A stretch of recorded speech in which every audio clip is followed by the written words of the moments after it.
Israeli Prime Minister Benjamin Netanyahu on Monday said Israeli intelligence had obtained a trove of secret documents outlining a clandestine nuclear program in Iran.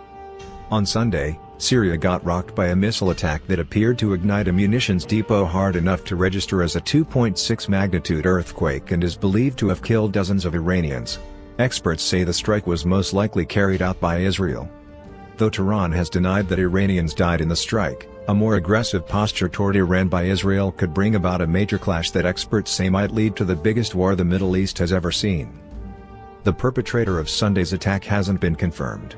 Israel rarely takes credit for strikes within Syria, though it maintains that it will strike at any Iranian activity there that it deems a threat. With an estimated 20,000 to 70,000 Shiite Iranian-aligned fighters and tens of thousands of rockets in Syria, that's a lot of activity for Israel to monitor. Jonathan Shantza, an expert on Iran and Syria at the Foundation for Defense of Democracies, says Israel is picking up the pace of strikes and moves against Iran, and staring down the barrel of a massive confrontation. For some time, it really did look like the Israelis were holding back, Shantza told Business Insider. They seemed reticent to engage. They didn't want to expose themselves in the skies over Syria. But after an air battle in February among Israeli, Syrian, and Iranian forces, in which Israel said it downed an Iranian drone and much of Syria's air defenses but lost an F-16 fighter jet, Israel appears to be going much harder. Israeli forces appear to have broken a seal of sorts, Shantza said, adding that Israel may see a window as Syria's air defenses are vulnerable. Both Iranian and Israeli sources cited in recent news reports have predicted retaliation to the strike on Sunday. But before any such answer could be made, Israel dropped what it characterized as a massive cache of dirt on Iran.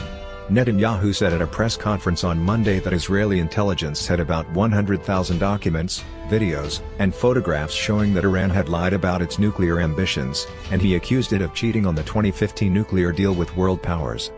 Shantza said, "Spies steal documents all the time, but this was a huge cache. And usually, spy agencies keep it quiet after the intelligence is lifted. Not so with the Israelis, they are broadcasting this, making it as much a psychological operation as a revelation about Iran's nuclear mendacity." Meanwhile, President Donald Trump has signaled the U.S. is revisiting the Iran nuclear deal. Secretary of State Mike Pompeo said on Sunday that Trump would withdraw from the 2015 deal if we can fix it and assured Netanyahu that the U.S. was deeply concerned about Iran's dangerous escalation of threats to Israel and the region and Iran's ambition to dominate the Middle East. "The United States is with Israel in this fight, and we strongly support Israel's sovereign right to defend itself," Pompeo added. Iran's ability to retaliate against Israel is limited.